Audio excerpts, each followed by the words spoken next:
When you hear the word shed, you already have a picture in your head. It's where forgotten things go to collect dust. It's freezing in the winter, baking in the summer. It's a building you walk past, but never walk into unless you absolutely have to. Now, imagine being told that is where you will be living. Not for a weekend, not as a camping trip, as your only option. That was the brutal reality facing one woman in her late 60s. A woman who had worked hard her entire life, only to find herself standing in front of a rotting wooden box, realizing this was her last resort. What she did next quietly spread across millions of screens. Because by the end of this video, you aren't just going to see one of the most impossible, jaw-dropping tiny home transformations ever recorded, you're going to see what happens when a human being completely refuses to be broken. But to appreciate where she ended up, you have to feel exactly what it was like on day one. The details of how she lost her home are painfully familiar. It's the kind of story that rarely makes the news, but happens every single day. It wasn't a dramatic crash. It was a slow, quiet squeeze. Bills stacking up, options narrowing. Until one day, the math simply didn't work anymore. For a woman her age, the choices were terrifying. Overcrowded shelters, sleeping on a relative's couch, or a months-long government waiting list. Or the shed. It sat on a property she still had access to. When she first opened that door and stepped inside, the smell hit her first. Mildew, wet earth, years of accumulated rot, bare, moisture-stained walls, a rough wood floor that groaned under her weight. There was no insulation, no heat, no running water.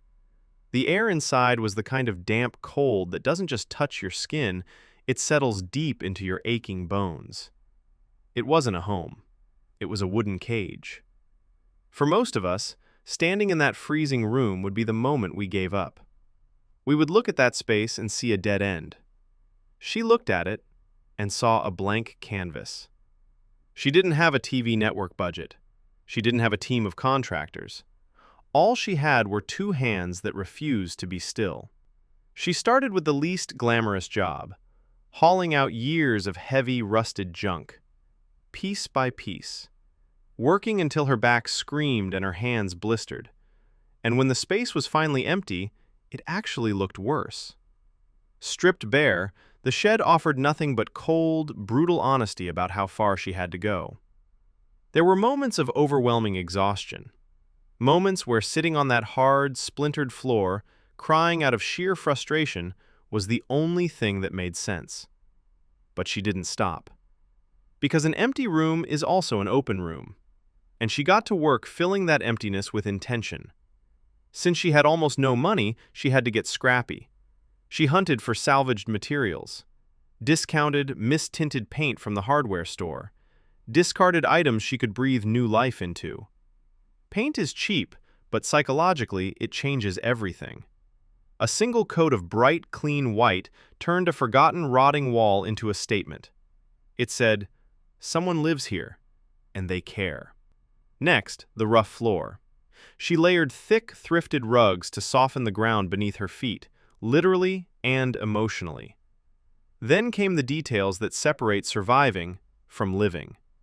A second-hand couch placed perfectly to anchor the room.